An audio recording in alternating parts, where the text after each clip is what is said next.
75 ஆண்டுகளை கடந்து இன்னைக்கும் ஆட்சி பொறுப்புல இருக்கிற மிகப்பெரிய கட்சி நாம செஞ்சிருக்கக்கூடிய திட்டங்கள் தான் இந்தியாவுக்கு இன்றைக்கு வழிகாட்டுது. இன்னும் பெருமையா சொல்லணும்னா, நவீன தமிழ்நாட்டோட வளர்ச்சி வரலாற்றை எழுதுறது நாம தான்.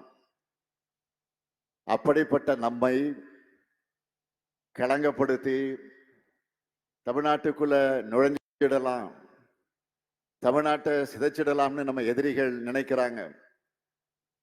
அதுக்கு அவங்க பயன்படுத்துற ஆயுதம் தான் அவதூறுகள்.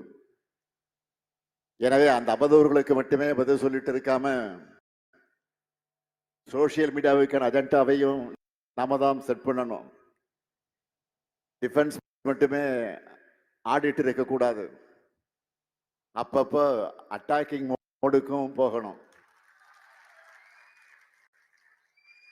உங்க எல்லாரிடமும் எழுத்து திறமை, போட்டோ டிசைன், மீம்ஸ், வீடியோக்கள் உருவாக்குறதுன்னு பல திறமைகள் இருக்கு. இந்த ஒவ்வொரு திறமையும் கழகத்தோட வெற்றிக்காக நீங்க பயன்படுத்தணும்.